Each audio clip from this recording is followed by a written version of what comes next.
يا أكرم الخلق ما لي من ألوذ به سواك عند حلول الحادث العممي يا ربي بالمصطفى بلغ مقاصدنا واغفر لنا ما مضى يا واسع الكرم مولاي صل وسلم دائما أبدا على حبيبك خير الخلق كلهم يا ربي المصطفى بلغ مقاصدنا واغفر لنا ما مضى يا واسع الكرم ولن يضيق رسول الله جاهك بي إذا الكريم تجلى باسم منتقم يا ربي بالمصطفى بلغ مقاصدنا واغفر لنا ما مضى يا واسع الكرم فإن من جودك الدنيا وضرتها ومن علومك علم اللوح والقلم يا المصطفى بلغ مقاصدنا واغفر لنا ما مضى يا واسع الكرم يا نفس لا تقنطي من زلة عظمت إن الكبائر في الغفران كالأمم يا ربي بالمصطفى بلغ مقاصدنا واغفر لنا ما مضى يا واسع الكرم لعل رحمة ربي حين يقسمها تأتي على حسب العصيان في القسم يا ربي بالمصطفى بلغ مقاصدنا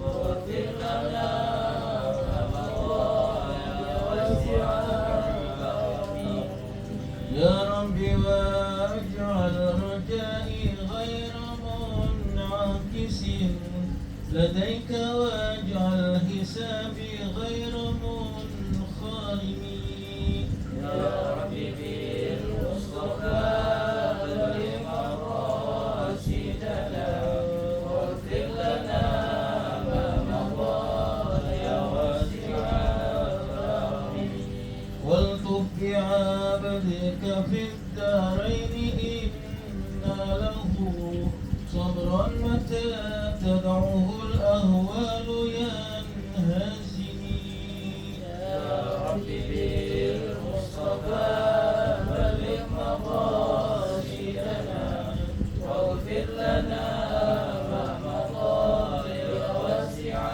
الكرم والآل والصحب ثم تابعين لهم صدرا متى تدعوه الأهوال ينهزمي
بك ما استطعت أعوذ بك من شر ما صنعت أبوء لك بنعمتك علي وأبوء بذنبي فاغفر لي فإنه لا يغفر الذنوب إلا أنت اللهم أنت ربي لا إله إلا أنت خلقتني وأنا عبدك وأنا على عهدك ووعدك ما استطعت أعوذ بك من شر ما صنعت أبوء لك بنعمتك علي وأبوء بذنبي فاغفر لي فإنه لا يغفر الذنوب إلا أنت اللهم أنت ربي لا إله إلا أنت خلقتني وأنا عبدك وأنا على عهدك ووعدك ما استطعت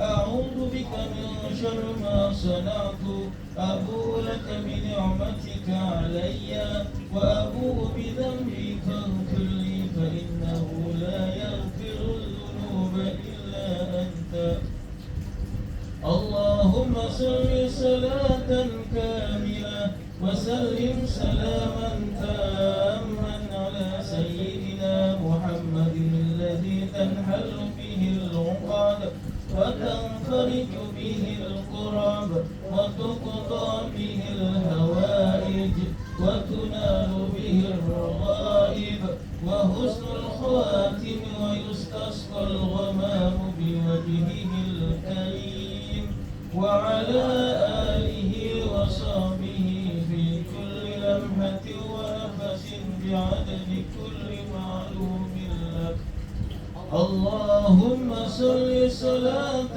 كاملة وسلم سلاما تاما على سيدنا محمد الذي تنحل به العقد وتنفرج به الكرب وتقضى به الهوائج وتنال به الرغائب وحسن الخواتم ويستسقى الغمام بوجهه الكريم وعلى آله وصحبه في كل لمحة ونفس بعدد كل معلوم لك اللهم صل صلاة كاملة وسلم سلاما تاما على سيدنا محمد الذي تنحل به العقد وتنفرج به الكرب وتقضى به الهوائج وتنال به الرغائب وحسن الخواتم ويستسقى الغمام بوجهه الكريم وعلى آله وصحبه في كل لمحة ونفس بعدد كل معلوم لك اللهم صل وسلم اللهم صل وسلم وزد وأنعم وتفضل وبارك بجلالك وكمالك على زين عبادك وأشرف عبادك وأسعد العرب والعجم وإمام الطيبة والحرم وترجمان بلسان القدم ومنبع العلم والحلم والحكمة والحكم أبي القاسم سيدنا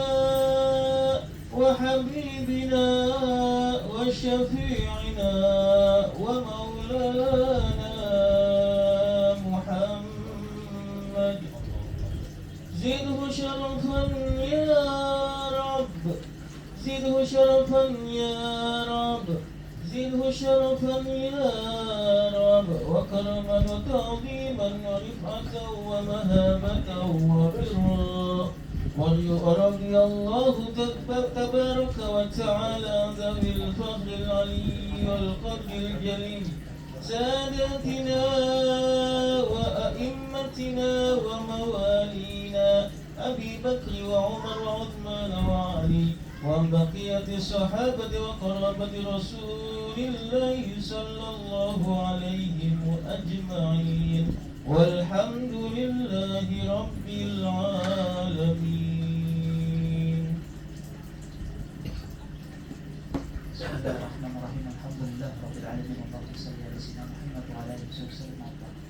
Sebelum kita masuk ke pembacaan kitabnya, ini ada beberapa perlu yang perlu disinggung, perlu disampaikan. Di antara alhamdulillah tadi kita telah membaca qasidah burdah ini. Ini bagian daripada qasidah burdah ya Rabbi bil Mustafa ila akhir. Nah ini pasal ke-10 yang mana judulnya materinya adalah munajat. Di qasidah burdah ini munajat. Cuman di sini ada kesalahan.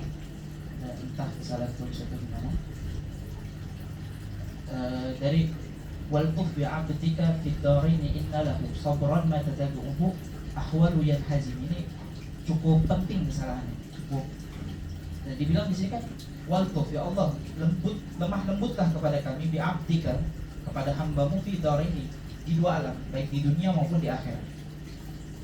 Inna lahu sabran ma tatabu'uhu ahwalu yanhazim. Karena sebab ini hambamu ini memiliki sabar yang kalau sabar ini dikasih musibah maka dia akan kabur menjauh,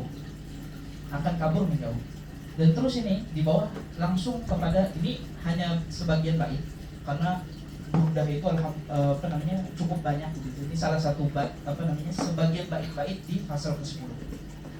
Terus langsung dilanjut sebagai wal ali wasahbi thumma tabi'in. Nah ini kurang fahum. Thumma tabi'ina fahum. Nah sebelumnya aslinya itu kan tadi kalimat doa kan waltuf bi'abdika jelas. Kemudian harusnya ada sebelum masuk kepada para sahabat itu disebutkan di qasidah burdah aslinya adalah bersolat kepada Rasulullah. Ini agar konteksnya nyambung. Kalau nggak salah gimana? Wa'zan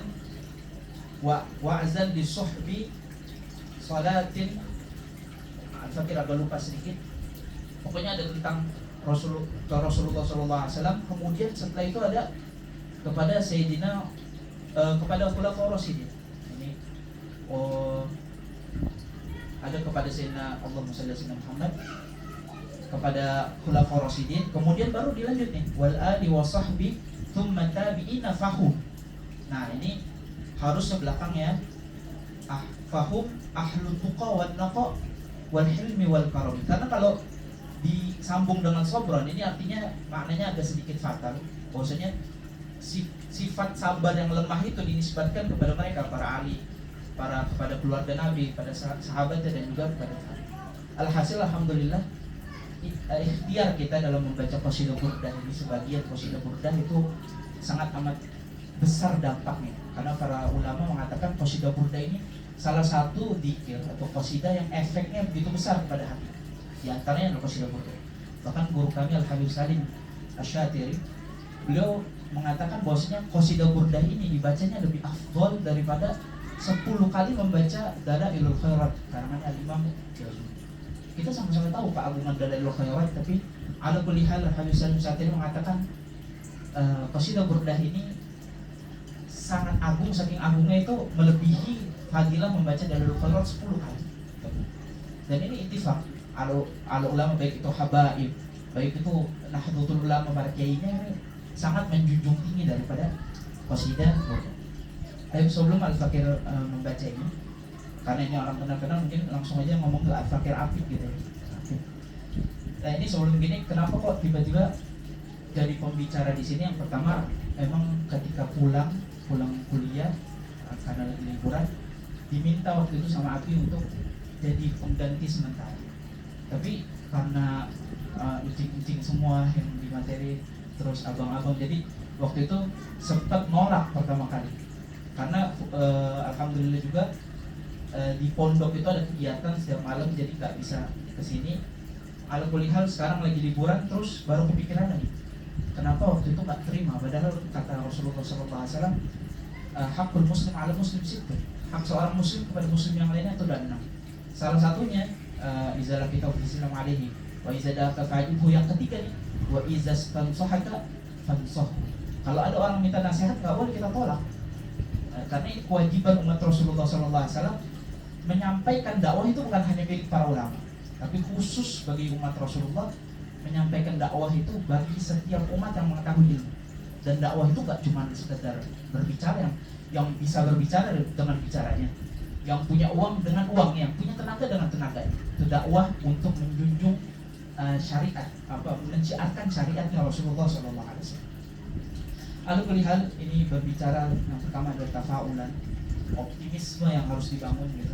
Mudah-mudahan dengan istilahnya kenalan di sini ngomong ya tafaulan lah, sama-sama kita tahu ada orang dikasih nama Hasan dengan harapan orang ini jadi baik, sebagaimana artinya Hasan terlebih. Yang kedua selain tafaulan juga tabarukan. Ini Al-Fakir di sini nggak ngajar, nggak gantiin Abi juga, tapi ini sebagai tabaruk, sebagai biasanya, dan ini dilakukan oleh ulama-ulama kita. Ulama-ulama kita dan Al-Fakir ngeliat sendiri gitu, betapa agungnya ketawaduan guru-guru kita. Padahal mereka ahlul ilmu, mereka mempunyai kaliber ilmu yang begitu luar biasa. Tapi begitu ada santri yang baru pulang Ondo atau yang baru pulang dari Mesir atau mana, mereka biasanya minta ijazah.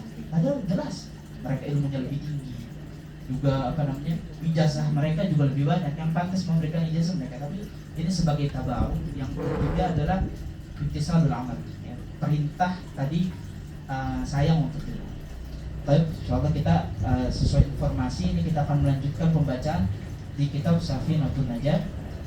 Ini karangan Syekh Salim bin Abdullah bin Sumair Al-Hadrami, orang Hadramaut, yang ditahqiq atau disarah juga dalam kitabnya Kasyifatus Saja oleh Syekh Muhammad Nawawi bin Umar Al-Jami.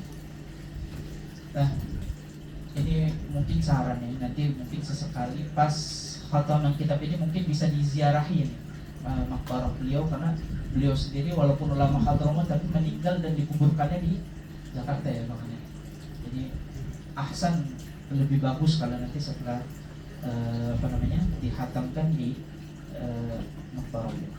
Dan bismillahirrahmanirrahim, faslun fima talzamu fihi niyatul imam. Ini kita akan bahas tentang fasal. Lagi-lagi mohon maaf, ini bukan maksud menggurui atau gimana, dan sharing saja. Sekarang kita akan bahas tentang fasal-fasal, tentang pembahasan sholat-sholat yang disyaratkan untuk berjamaah. Jadi ada beberapa sholat, kita sudah spoiler, ada 4 sholat, yang mana sholat ini harus dilakukan secara berjamaah. Kalau tidak dilakukan berjamaah, maka sholatnya tidak sah. Bahkan ada yang bisa menyebabkan dosa. Ini kita akan bahas. Nah, sebelum kita tahu definisi lebih jauhnya lagi, ini perlu Al-Fakir sampaikan. Ini nasihat ini bukan untuk kuping yang jauh, tapi kuping yang paling dekat dengan mulut ini. Nasihat bahwasanya bagaimanapun juga, sholat jamaah itu adalah suatu prioritas besar dalam syariat kita, agama Islam. Bahkan saking utamanya sholat berjamaah ini, Rasulullah SAW di keadaan perang sekalipun Rasulullah tetap mensyariatkan sholat berjamaah yang dinamakan sholat Sidatul Khawf. Ketika sholat Sidatul Khawf ini gerakan tidak terhitung lagi, sambil pegang pedang, sambil mohon maaf bunuh-bunuhan sama orang, sambil dalam kondisi sholat yang berjamaah. Oleh karena itu madhabnya Al-Imam Ahmad bin Hanbal mengatakan sholat berjamaah wajib walaupun cuma 2 orang. Nah, tapi di madhab kita Al-Imam Syafi'i, sholat berjamaah sunnah, namun meninggalkannya butuh alasan. Al-Fakir harus menyampaikan ini sebagai tanggung jawab amanah keilmuan, walaupun Al-Fakir sadar diri untuk itu, tentang kelemahan kita dalam melaksanakan sholat berjamaah. Dalam kaidah fikih dikatakan man la yudraku kulluh la yudrak kulluh. Orang yang nggak bisa melakukan semua kewajiban, semua tuntutan, maka jangan ditinggalin semua. Artinya kalau kita memang ada tuntutan begitu, jangan ngomong kalau kita belum amalin. Tapi ini kaidah di zaman sekarang, jangan ngomong kalau nggak diamalin. Ini mohon maaf, agak sedikit bahaya. Kenapa? Karena di zaman ini orang sudah beda zamannya dengan dulu. Zaman sekarang orang bermaksiat bisa terang-terangan. Maka kita yang menegakkan syariat juga harus terang-terangan, jangan malu-malu.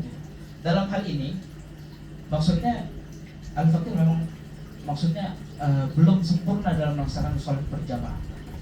Tapi apakah itu menghalangi untuk menyampaikan, untuk memberikan nasihat? Tidak.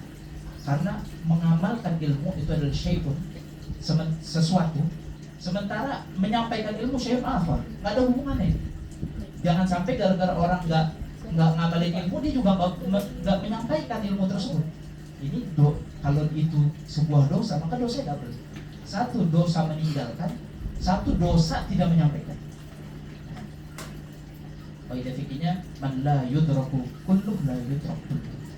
Kalau yang nggak bisa ngelakuin semuanya, ya minimal ngelakuin apa yang dia bisa. Tapi ini bukan sebuah pembelaan atas tidak sholat jamaah dan sebagainya. Ada perihal sholat jamaah itu adalah suatu hal yang begitu penting. Saking pentingnya tadi itu Al-Imam Ahmad bin Hanbal mengatakan itu wajib. Nggak sah orang kalau sholat fardu tanpa sholat jamaah. Begitu juga dalam Syafi'iyah dikatakan sunnah, tapi meninggalkannya harus dengan alasan. Harus dengan alasan sakit dan lain sebagainya macamnya, nanti kita akan bahas. Nah, dikatakan di sini. Dikatakan di sini ada 4 sholat. Yang mana 4 sholat itu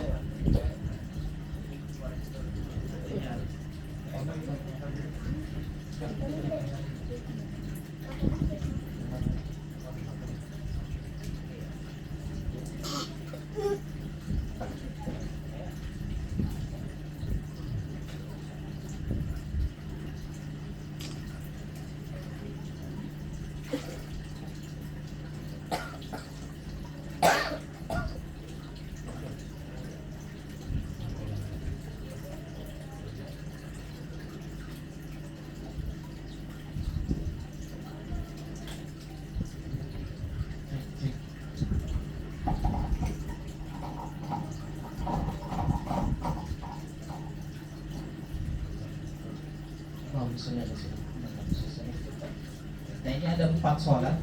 Ada 4 sholat yang dia diharuskan berjamaah. Jadi sholat-sholat lain itu tidak berjamaah dalam Syafi'iyah dibolehkan dan sholat sah. Kecuali ada 4 sholat yang dia dituntut baik imamnya maupun makmumnya harus berjamaah. Kalau dia makmumnya tidak berniat jamaah, maka imamnya pun sholatnya batal. Kalau cuma makmumnya sama 1 orang. Nah, nanti kita akan bahas. Bismillahirrahmanirrahim. Alladzi yalzamu fihi niyatul imam arba'ah. Adapun salat-salat yang diharuskan dengan niat berjamaah itu ada 4 salat. Yang pertama al-jumu'ah. Yang pertama adalah salat Jumat. Salat Jumat itu sebelum kita masuk lebih jauh kita harus pahami salat Jumat itu ahlul wujub, yang diwajibkan. Orang-orang yang wajib salat Jumat yang pertama adalah zakarun balighun hurrun ghairu mukimun ghairu marid. Ada 5. Ghairu marid dan ini wasbah dan apa namanya? Wasbah dan sebagainya. Yang pertama yang diwajibkan bagi orang sholat Jumat itu yang pertama laki-laki. Kita harus paham dulu siapa sih yang diwajibkan untuk sholat Jumat. Yang pertama adalah laki-laki. Laki-laki juga harus dalam keadaan balik. Kalau laki-laki masih kecil tidak wajib sholat. Yang kedua harus dalam kondisi mukim. Dia harus dalam keadaan mukim, tidak sedang musafir. Nanti ada pembahasan lagi tentang dalam Syafi'iyah sholat Jumat ini cukup ketat. Dalam pendapat Mu'tamad dikatakan ada istilah, ada namanya mukim, ada istilah mustautin. Ada mukim, ada mustautin. Kalau perbedaan antara mukim dan mustautin, kalau mukim itu adalah dia bertempat di suatu tempat, tapi dia ada rencana untuk pulang ke tempat halaman. Ada orang misalkan Al-Fakir sekarang lagi belajar di Hadramaut Yaman, tapi dalam benak Al-Fakir tentu ketika lulus akan pulang. Maka Al-Fakir dinamakan mukim, dalam hal ini mukim di Hadramaut, tapi bukan seorang mustautin. Tapi ada orang yang namanya mustautin. Mustautin adalah orang yang tempat tinggalnya di situ dan dia nggak ada rencana buat pindah. Ya, nggak ada rencana buat pindah, walaupun nanti akhirnya mungkin akan pindah. Tapi saat ini nggak ada rencana buat pindah, maka mustautin. Nah, syarat sholat Jumat itu harus ada laki-laki yang dia sudah balik dalam keadaan mustautin dan harus 40 orang dan dia tidak dalam keadaan sakit atau dalam keadaan hujan keadaan uzur syar'i yang lain. Nah, ketika seseorang telah memenuhi syarat-syarat tersebut, orang tersebut wajib untuk melaksanakan sholat Jumat. Kita sudah terkumpul 40 orang. Nanti sebenarnya insya Allah akan dibahas dalam pembahasan berikutnya tentang pasal sholat Jumat. Itu dibahas ketat. Bagaimana kalau satu kampung, satu daerah tidak nemu 40 orang yang mustautin. Nemunya cuma 40 orang mukim. Ya mungkin ada yang kerja dan sebagainya. Tak ada mustautin 40 orang. Maka gimana sholat Jumatnya nanti itu akan dibahas. Tapi di sini kita akan bahas tentang bagaimana seorang wajib berniat jamaah dalam sholat Jumat. Nah, andai kata dalam 40 orang ini yang termasuk dan di dalamnya imam, artinya ada 39 makmum dan satu imam. Apabila satu makmumnya, karena sholat Jumat disyaratkan 40 orang, satu makmumnya saja tidak berniat jamaah. Ada orang sholat seolah-olah jamaah tapi pada niatnya munfarid. Dia berniat sholatnya sendiri. Maka ketika 40 orang ini tidak tercukupi, semua sholat Jumatnya gugur satu masjid. Karena apa? Sebab ada satu orang yang dia tidak berniat berjamaah. Lain halnya kalau kita sholat mungkin di Masjid Da'watul Islamiyah, kita hampir yakin bahwasanya orangnya cukup banyak, lebih dari 40 orang. Sehingga kalau ada 20 orang saja dia niatnya munfarid, niat sholat sendiri, maka insya Allah tetap sah.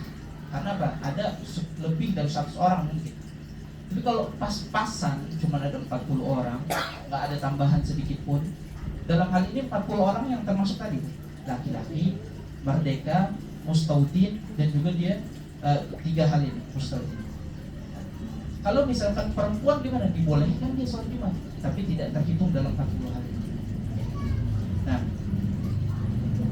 jika salah satu dari mereka, baik imam maupun makmum, itu tiba-tiba tidak berniat secara jamaah, maka semua sholatnya batal. Maka di sini dikatakan daripada salah satu sholat yang diwajibkan untuk berjamaah adalah mustautin. Nah, ini ada permasalahan menarik tentang sholat Jumat. Bagaimana kalau misalkan kita mendapati imam itu sudah di rakaat kedua saat i'tidal, otomatis kita tidak mendapatkan rakaat sama sekali dengan imam. Mendapatkan jamaah tapi tidak mendapatkan rakaat. Rakaat pertama masbuk, rakaat kedua kita dapatin imamnya sudah i'tidal, sudah ruku, sudah i'tidal. Maka apa yang kita lakukan? Kata para ulama Syafi'iyah, maka saat itu niatnya sholat Jumat. Niatnya dia sholat Jumat, tetapi setelah salamnya imam, dia menyempurnakan 4 rakaat seperti sholat zuhur. Nah, ini salah satu yang perlu dibahas, karena pembahasan niat jamaah sedikit banyaknya kita akan membahas tentang niat di sholat Jumat tersebut. Ini perlu dipahami. Mungkin ada yang sholat Jumat telat, baik ada uzur ataupun tanpa uzur. Maka kalau masbuk yang harus dilakukan dia, kalau dia mendapatkan rakaat imam, artinya dia sebelum tidak kedua dia sudah ikut sama imam, maka apa? Dia cukup nambah 1 rakaat. Tapi kalau misalkan dia kedapatan imam yang sudah dia tidak mendapatkan rakaat sama sekali bersama imam, maka dia berniat untuk melakukan sholat Jumat tapi menyempurnakan sholat zuhur. Kemudian setelah sholat Jumat adalah wal mu'adah. Wal mu'adah alias sholat-sholat yang diulang. Jadi dalam syariat Islam ada pengulangan sholat. Nah, bagaimana pengulangan sholat ini? Ini Al-Fakir sudah meringkas dari kitab kasih itu saja. Nah, ini dari hadis Rasulullah SAW, za shalaituma fi rihalikuma thumma ataituma masjid jama'atin fasallaha ma'ahum fa innaha lakum nafilatan. Nah, kata Rasulullah SAW, kalau kamu sudah sholat di rumah gitu. Ini Rasulullah SAW ngomong sama 2 sahabat. Yang 2 sahabat ini tidak sholat bareng Rasulullah SAW. Maka Rasulullah bersabda kepada sahabat itu, kalau kamu sudah sholat, maka apa? Summa atait tuma masjid jama'atin. Kemudian kau sampai di suatu masjid yang sedang melaksanakan sholat jamaah, maka kata Rasulullah SAW, boleh sholat lagi untuk menyempurnakan jamaah. Lalu bagaimana? Kenapa kita dianjurkan untuk mengulang sholat? Itu ada beberapa hal. Yang pertama, jika kita sholat sendirian kemudian ingin mengulang sholat jamaahnya, itu diperbolehkan. Yang kedua, menemukan imam yang lebih bagus. Menemukan imam bagus, misalkan kita di sini sholat udah jamaah, seperti di hadis ini 2 sahabat Rasul ini itu sholat jamaah 2, tapi dia tidak berimam kepada Rasulullah SAW. Nah, ketika kita mendapatkan imam yang misalkan seorang kiai atau seorang qari, maka kita dianjurkan untuk mengikut jamaah sama mereka. Salah satunya juga karena jamaah yang lebih banyak. Jadi kita jamaah di sini di rumah, terus kita ke masjid ternyata jamaahnya ada 10 orang. Nah, kita disunahkan, dianjurkan oleh para ulama untuk ikut sholat di situ. Termasuk juga karena tempat yang mulia. Jadi kalau kita sudah sholat di sini, kok kita tiba-tiba ke Masjidil Haram, maka kita disunahkan ikut sunnah sholat jamaah di sana. Nah, nanti ada beberapa catatan di situ. Nah, sholat apa aja yang boleh diulang? Apa semua sholat perlu diulang? Kata para ulama ada 2 sholat. Yang pertama, sholat maktubah ataupun sholat yang wajib. Jadi semua sholat wajib bisa diulang dengan alasan-alasan tadi. Menemukan tempat yang lebih baik. Misalkan afdol ya, bukan lebih baik, artinya bukan tempat yang lebih bagus. Ada kemuliaan tempat tertentu secara syariat ada, seperti Masjidil Haram, Masjid Nabawi dan sebagainya. Maka ketika kita sampai sana disunahkan sholat tadi. Begitu juga karena jamaahnya lebih banyak dan sebagainya. Itu yang pertama, sholat maktubah. Semua sholat fardu boleh diulang. Yang kedua adalah sholat sunnah yang disunahkan untuk berjamaah. Sholat sunnah yang disunahkan untuk berjamaah. Contohnya sholat taraweh. Kalau sholat taraweh, sholat qobliyah, ba'diyah, sholat duha itu tidak disunahkan untuk berjamaah. Boleh nggak? Boleh. Tetap sah sholatnya. Tapi tidak disunahkan untuk berjamaah. Adapun yang disunahkan oleh berjamaah, rawatib, sholat id, kemudian sholat minta hujan dan sebagainya. Dikecualikan sholat witir. Dikecualikan sholat witir. Karena kata Rasulullah SAW, tidak ada 2 witir dalam satu malam. Kita para ulama menyimpulkan karena hadis tersebutlah orang tidak boleh mengulang witir.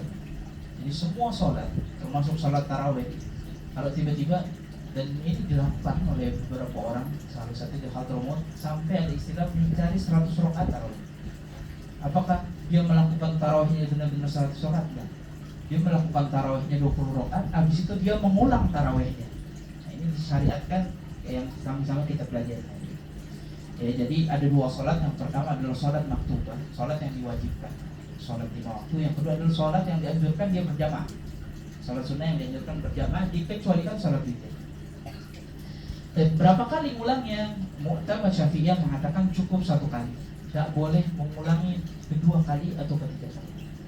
Lalu melihat di fikih Syafi'iyah ini banyak kaul-kaul, banyak pendapat-pendapat. Bahkan kalau kita mau ngulik, cari-cari pendapat dari yang paling muktamad yang sampai paling aneh sekalipun ada di mazhab Syafi'i. Nah, ini ada ulama-ulama kibar, ini bukan pendapat-pendapat aneh. Jadi omongan tadi beda dengan yang sekarang.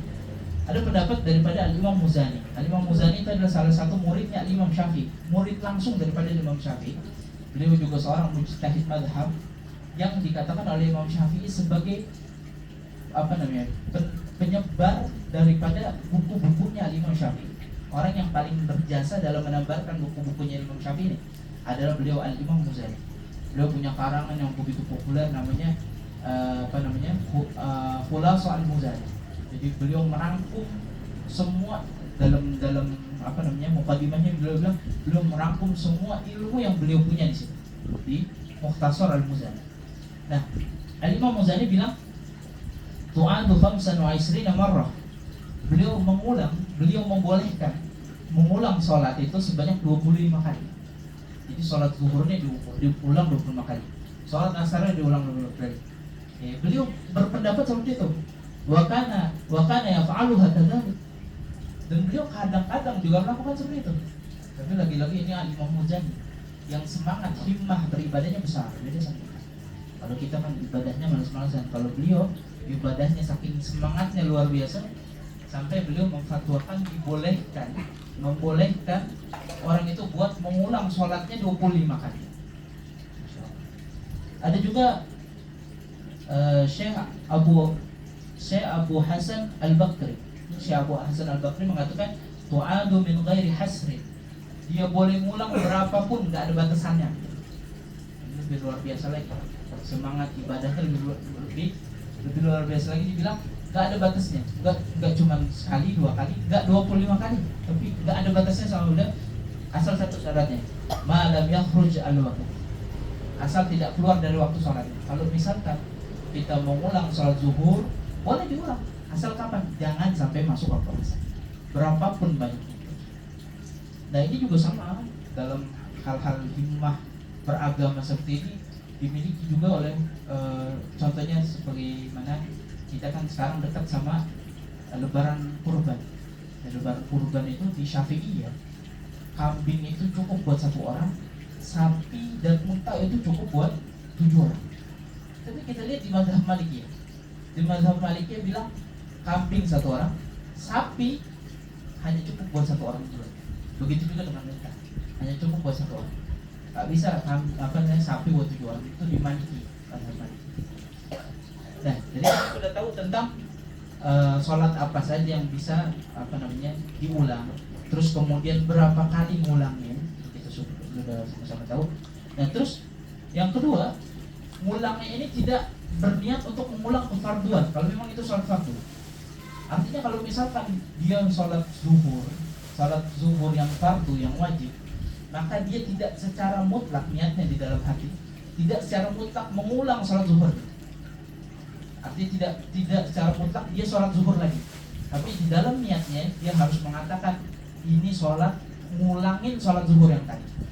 Gak boleh dia bilang ini sholat zuhur, karena tadi sesungguhnya dia sholat zuhur.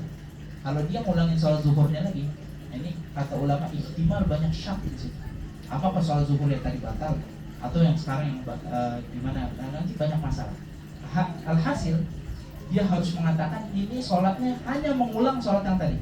Atau kata Imam Syekh Syekh Al-Jawi dikatakan, atau dia berniat kefarduan tersebut milik mukallaf. Jadi dia sholat zuhur karena ngikut kewajiban mereka yang belum sholat zuhur. Kalau sholat sunnah jelas tidak perlu. Yang kedua, jamaahnya itu harus dari awal sampai akhir. Dari awal rukun sampai akhir rukun harus dalam kondisi berjamaah. Bagaimana kalau tidak dalam kondisi berjamaah? Maka sholat yang mengulangnya ini, yang disebut yang ada itu sholat, maka sholatnya tidak sah. Sholat yang tadi sudah sah, yang wajibnya sudah sah, tapi yang mengulangnya ini tidak sah. Karena kenapa? Karena dia tidak mengikuti rukun dari awal sampai akhir. Jadi nggak boleh masbuk dalam hal ini. Dikecualikan tidak mengikuti rukun ketika imamnya sudah ruku, orangnya sudah ruku pertama, orangnya ini cukup membaca Al-Fatihah, kemudian ikut ruku bersama imam. Sebagaimana masbuk seperti biasa kita katakan. Jadi nggak perlu ikut takbiratul ihram. Maksudnya tidak perlu ikut takbiratul ihramnya imam, iya boleh, asalkan mengikut rukunya sama seperti rukunya imam dengan bisa membaca Al-Fatihah. Nah, kemudian kalau misalkan yang mengulang sholatnya dia menjadi imam, yang mengulang sholat menjadi imam, maka kalau makmumnya telah takbiratul ihram maksudnya imam sendiri sama makmum cuma 1 orang. Kalau makmumnya banyak, insya Allah nggak terlalu masalah. Makmumnya 1 orang, dia sholat sendiri dan dia yang menjadi imam, dia mengulang sholat zuhur yang tadi.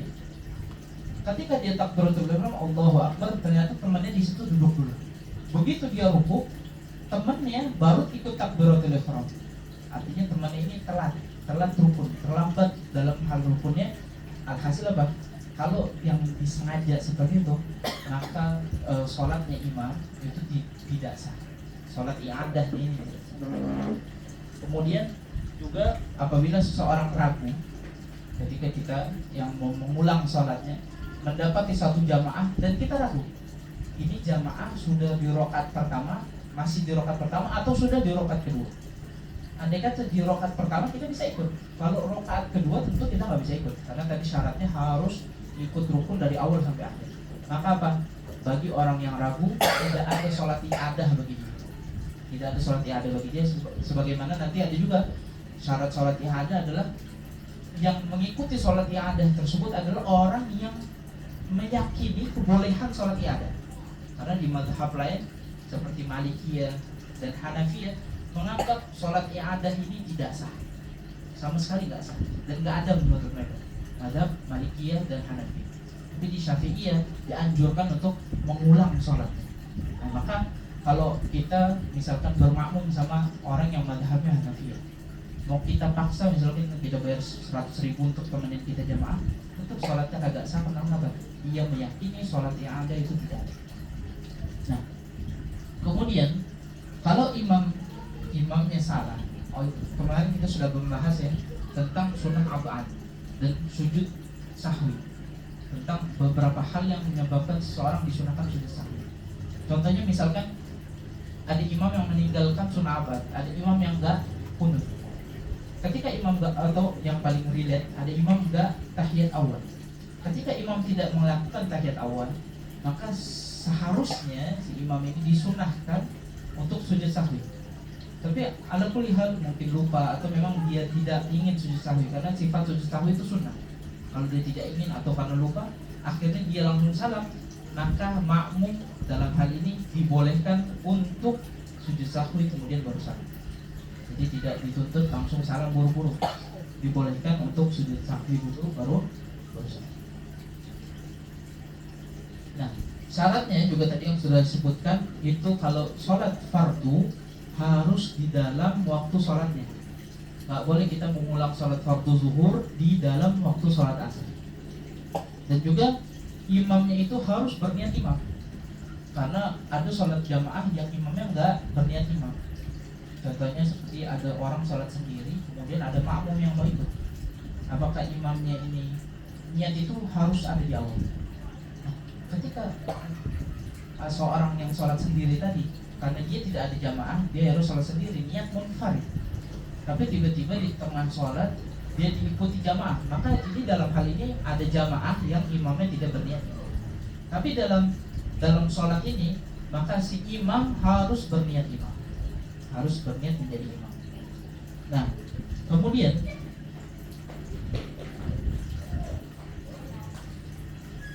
juga tidak boleh meninggalkan keutamaan daripada jamaah. Ini kan salah satu illah, salah satu alasan kenapa disunahkan, kenapa dianjurkan kita untuk mengulang sholatnya, karena mengambil keutamaan yang lebih besar. Contohnya tadi kita sholat jamaahnya sedikit, tapi ngelihat jamaah yang lebih banyak kita ikut sholat. Nah, tapi jangan meninggalkan, nggak boleh meninggalkan keutamaan jamaahnya. Misalkan dalam sholat itu jamaah, kita boleh di dalam Syafi'iyah harus disampaikan, boleh kita jamaahnya di depan, kita paling belakang, di depannya nggak ada sholat. Cuman mengurangi kesempurnaan sholat. Jelas, sholatnya sah karena batasnya 300 ziro antara makmum dan imam. 300 ziro, 1 ziro itu dari ujung sampai ujung situ. Walaupun nggak ada barisan, nggak ada soft di depannya sah. Nah, tapi di sini dikatakan kalau misalkan dia mengulang sholatnya, dia nggak boleh pisah daripada soft tersebut. Nggak boleh dia sholat di pojok, jamaahnya di depan. Karena apa? Mengurangi daripada keutamaan daripada berjamaah itu sendiri. Karena tujuannya ada itu kan menyempurnakan pahala dia dalam berjamaah. Kemudian sholat yang ada itu tidak termasuk dalam sholat sidatul khauf.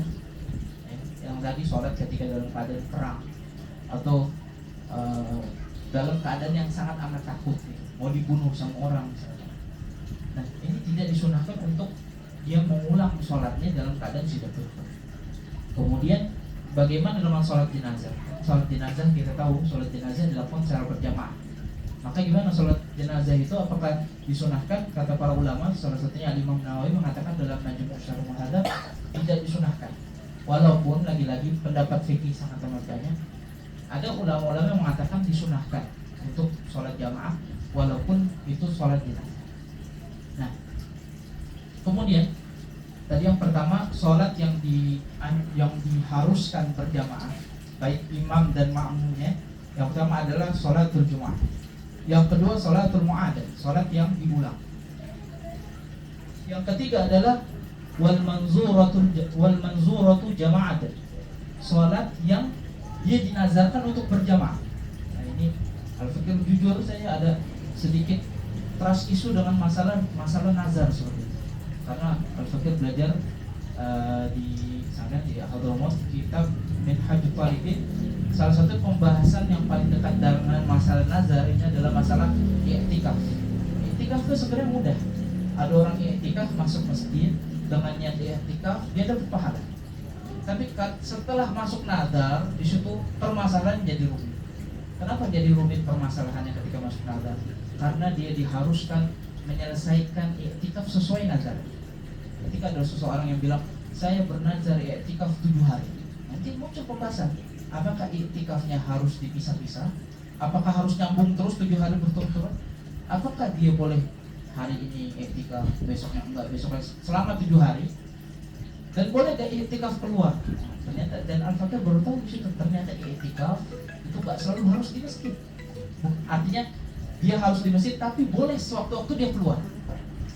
Banyak alasannya, tapi kita tidak akan hadirkan penjelasan itu di sini karena termasuk tafsirnya begitu sangat panjang. Bahkan boleh ketika i'tikaf kita ke rumah dulu. Boleh jenguk orang sakit, jangan berbagai syarat. Ada pilihan ini, ada sholat yang dia bernazar untuk jamaah. Yang sholat bernazar untuk jamaah. Maka apa? Ketika seseorang bernazar, nazar itu harus diucapkan. Beda sama azam. Kalau azam itu tekad, dia cuma dalam hati, oh saya mau sholat jamaah, itu azam namanya. Tapi kalau nazar, ya Allah saya bernazar, misalkan ya Allah saya bernazar untuk sholat jamaah, maka kalau dia tidak laksanakan sholatnya dia akan berdosa.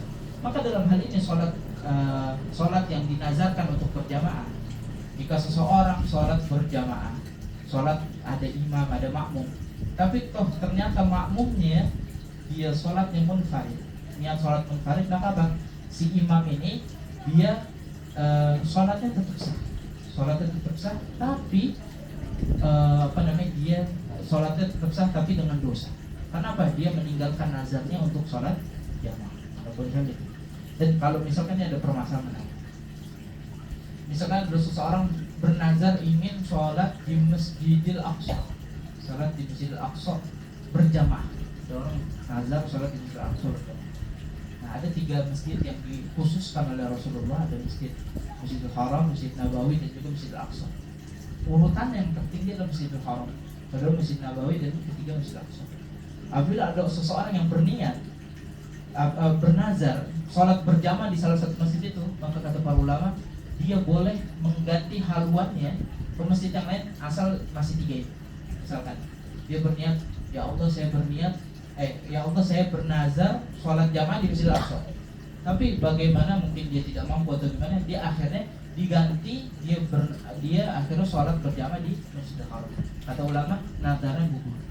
Tapi beda kalau misalkan kita bernazar niat sholat jamaah di Masjid Dawatul Islami, maka nggak bisa diganti ke masjid-masjid lain. Kemudian itu tadi yang pertama al-jumu'ah yang wajib dilakukan secara berjamaah. Yang kedua wal mu'adah, sholat yang dilakukan mengulang sholat. Yang ketiga wal manzuratul jama'ah, dia bernazar untuk melakukan sholat secara berjamaah. Dan yang keempat adalah wal mutaqaddimatu fil madhah, ada sholat yang ditakdimkan, jama' takdim, menggabungkan sholat di waktu yang takdim, dimajukan waktunya karena sebab madhah, karena sebab hujan. Nah, ini kita harus pahami dulu illah, alasan kenapa dibolehkan menjama' takdim, memajukan waktu sholat, menggabungkan waktu sholat dan dimajukan. Karena sebab yang pertama, dia sholat di tempat yang jauh, sehingga kalau dia balik lagi kemungkinan akan mengganggu dia, baik itu dia akan kehujanan, bajunya basah dan lain sebagainya. Jadi ketika ilahnya hilang, alasannya hilang, maka rukhsah ini atau keringanan ini tidak lagi diberikan. Seperti zaman sekarang contohnya, rumah kita dekat dengan masjid, mungkin walaupun jauh sudah ada payung sehingga baju kita nggak hujan, atau dengan mobil, maka rukhsah ini tidak lagi terpakai. Bisa kita sholat ini gambaran yang paling dekat itu adalah zaman dulu atau desa-desa yang masjid jauh, yang dia kalau jalan hujan-hujan dia pasti kehujanan, nggak ada payung dan sebagainya macamnya. Ini di desa-desa atau zaman dulu, gambaran yang paling dekat. Maka apa? Dibolehkan dia mentakdim sholatnya, menjama' takdim, menggabungkan sholat zuhur dan sholat asar di waktu zuhur, atau menggabungkan sholat maghrib dan sholat isya di waktu maghrib, dengan beberapa syarat. Di antaranya, dia harus mendapati hujan itu di 2 takbiratul ihram pada saat sholat. Jadi sholat pertama, misalkan dia sholat zuhur dan sholat asar, Maka takbiratul ihram salat zuhur, Allahu akbar, kondisinya sudah hujan. Sampai kapan hujan itu berlanjut? Sampai takbiratul ihram kedua. Sampai dia selesai sholat pertama, salam, kemudian qomat mendirikan sholat yang kedua alias sholat asar. Ketika takbiratul Allahu akbar masih hujan. Kalau hujannya sudah berhenti, maka tidak lagi dibolehkan dia untuk menjamak takhir. Dan boleh gak jamak takhir? Nggak boleh, karena ihtimalnya hujan itu, kemungkinannya hujan itu bisa berhenti sewaktu-waktu. Jadi nggak boleh kita mentakhir, tapi bolehnya mentakhir. Dan itu yang tadi bagaimana kita kita sampaikan bahwasanya boleh dilakukan dalam kondisi berjamaah. Tidak boleh ditakhir, dan dia harus berurutan. Nggak boleh sholat asar dulu baru sholat zuhur. Nah, kemudian yang keempat itu harus jamaahnya secara, tadi sudah disampaikan, harus secara makmum, dan imamnya harus berniat jamaah. Nggak boleh salah satunya. Nah, makmum.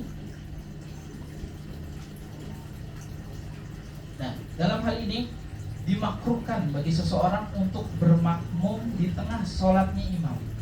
Dalam hal ini, ketika seseorang makmum, dia dimakruhkan ketika disengaja. Jadi ketika ada seseorang sebenarnya dia sudah bisa mengikuti sholat berjamaah, tapi dia menunda sholat jamaahnya, itu dimakruhkan oleh para ulama. Terus juga ketika ini ada salah satu faidah juga dari kitab Kasih Foto Saja. Kalau ada orang yang buta sekaligus tuli, maka dia boleh menjadi imam, tapi dia tidak boleh menjadi makmum. Orang buta dan tuli, karena orang buta dan tuli ketika dia menjadi imam tentu dia bisa bersuara dan makmum bisa mendengar. Tapi orang yang menjadi makmum, kalau dia seorang yang buta tuli menjadi makmum, maka dia tidak bisa mendengar isyarat-isyarat dari imam.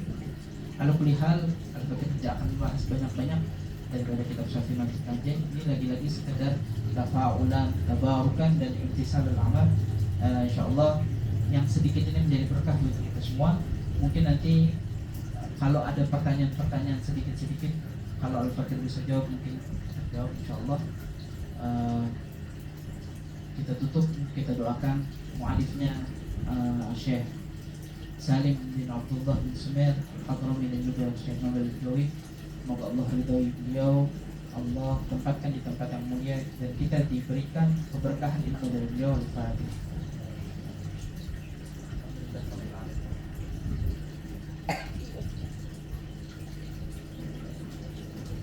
Kalau ada pertanyaan, insyaallah.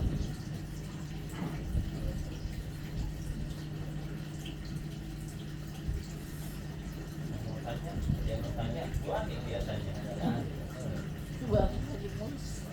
Buatnya lagi mulus. Buatnya mau nanya bagaimana mengingatkan mulusnya.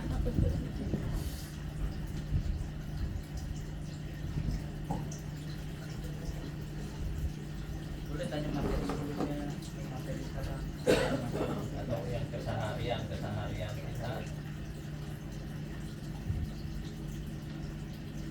Jadi yang perlu digarisbawahi tadi kita ini ada sholat itu, sholat al-mu'adzan itu, kalau memang mu'adzannya itu ada penambahan fadilah begitu ya.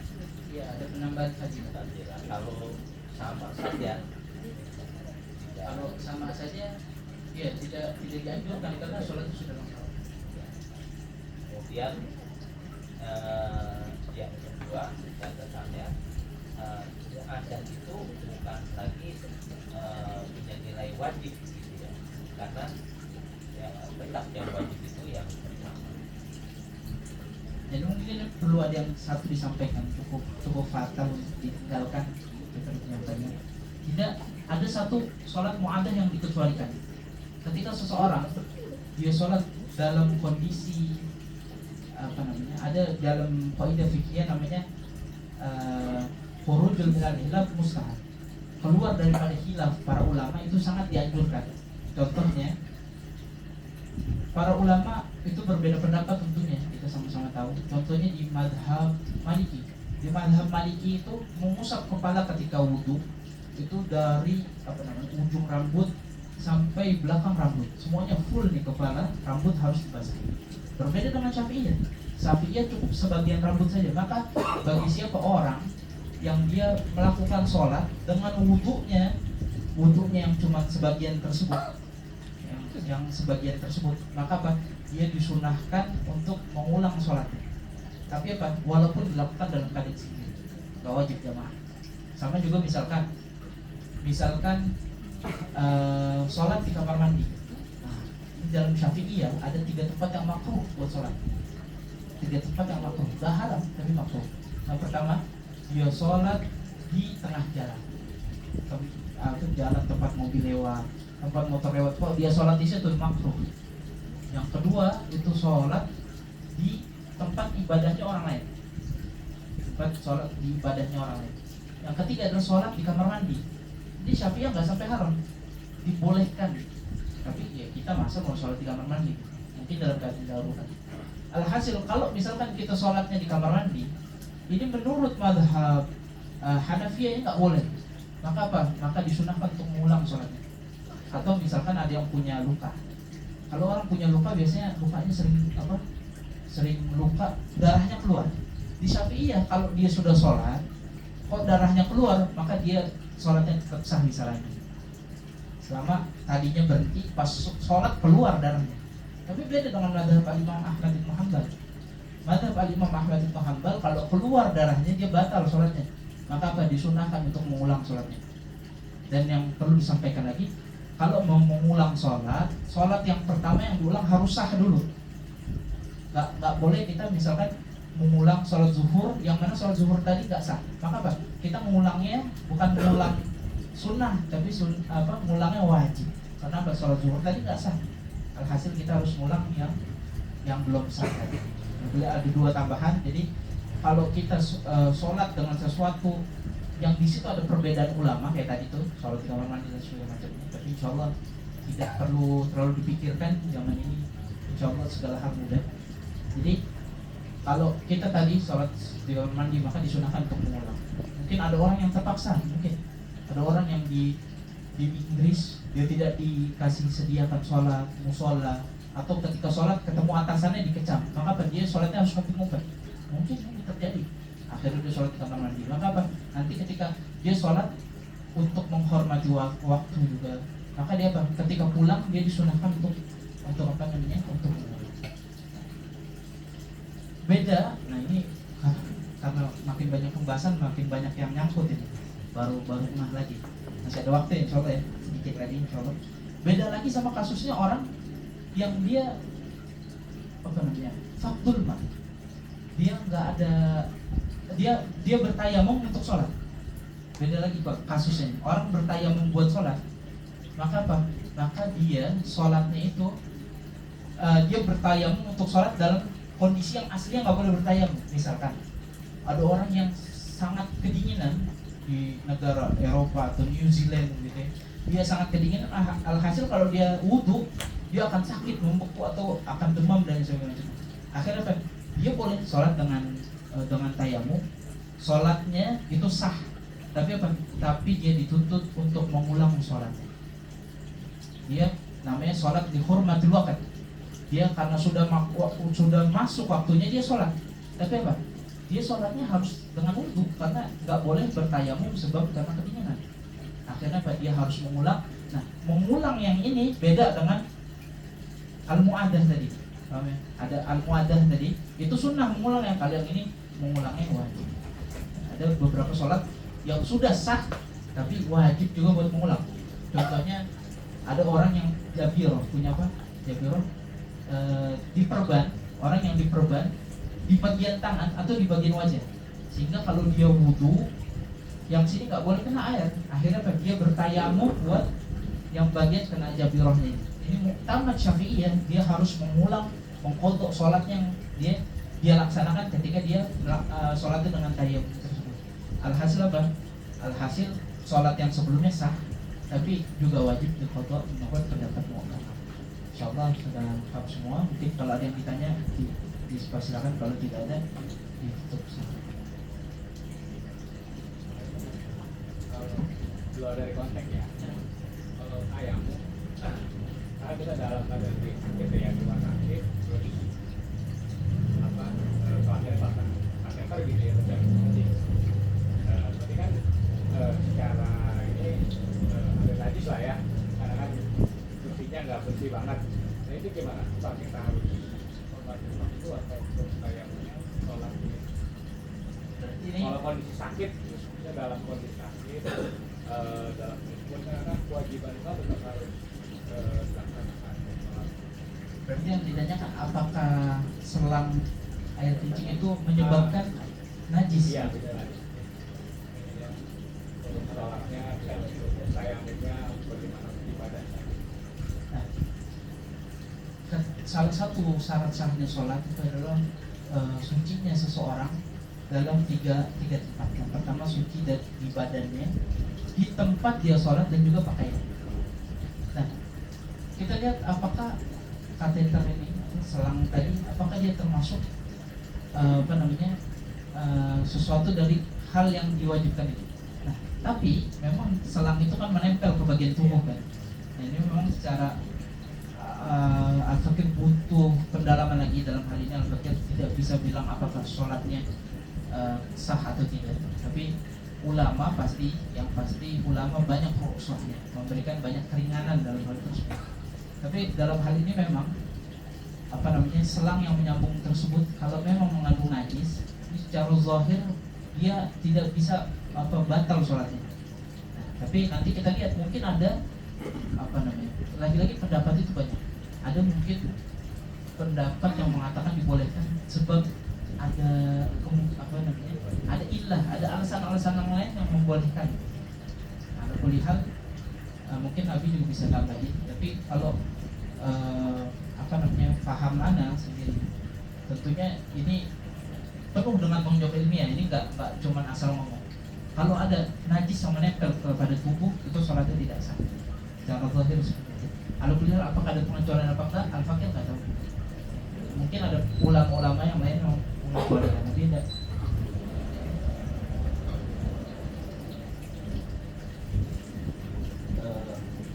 Kalau kasusnya semacam itu ya, dia wajib melakukan sholat dari dihormati waktu, wajib nanti ketika dia sembuh itu maka dia harus diada. Tapi kalau sekedar perban misalnya saja kasus ada perban, memang kalau mazhab Syafi'i itu harus diada ya, karena Kalau sholat tayamum, sholatnya tayamum misalnya, atau dia itu bisa melakukan tayamum, cuma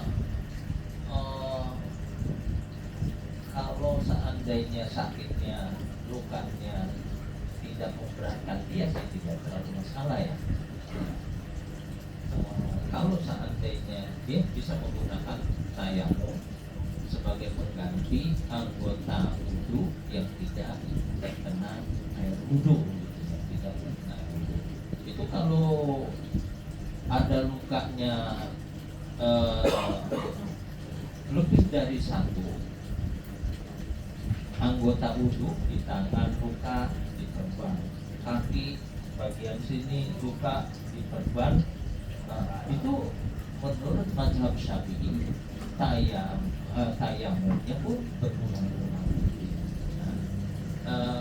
Tetapi ada mazhab lain yang memperbolehkan kita itu hanya cukup menyapu bagian atas perban, bukan membasuh tapi menyapu gitu ya. Itu cukup sekedar membasahi saja, semacam mazhabnya Abu Hanifah. Jadi dalam konteks pengamalan ilmu fikih ini jangan maqasidul asy'ariyah itu tujuannya adalah jangan sampai kita itu membahayakan kita. Nah, kalau kata dokter itu ini jangan sampai kena air ya. Kalau kena air resikonya seperti ini, maka kita bisa melakukan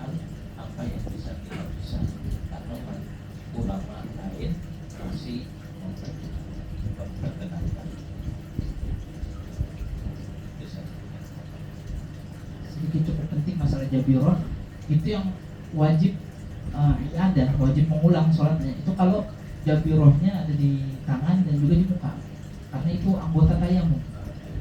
Itu anggota tayamum tangan dan juga wajah. Jadi kalau dia mau tayamumin tangannya kan ini ada jabirahnya, ada perbannya, maka nggak bisa.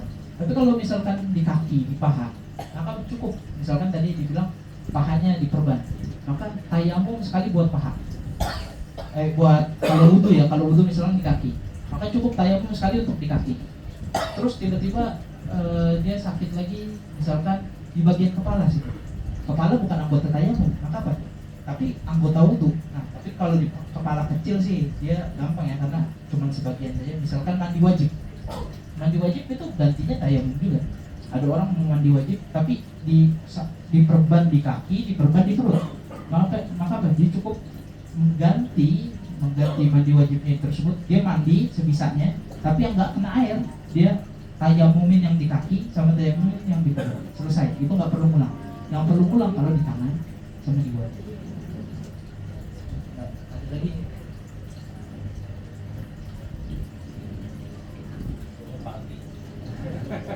Al-Fatihah.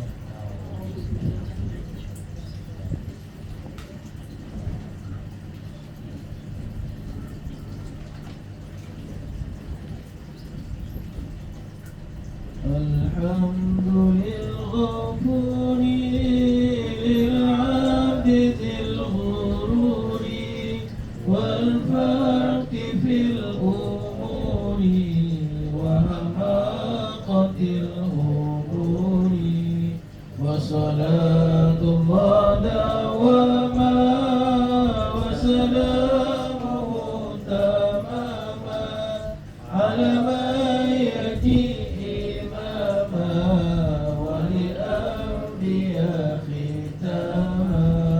وعلى الآل الكرام وصحبك النجوم في قدوة المرام بالعرف والأعلام يا ربنا اعترفنا بأننا اقترفنا وأننا أسرفنا وعلى الأمر أشرفنا فاكتب علينا توبة تسيل كل حوبة واستر لنا العورات وآمن الروعات واغفر لوالدينا ربي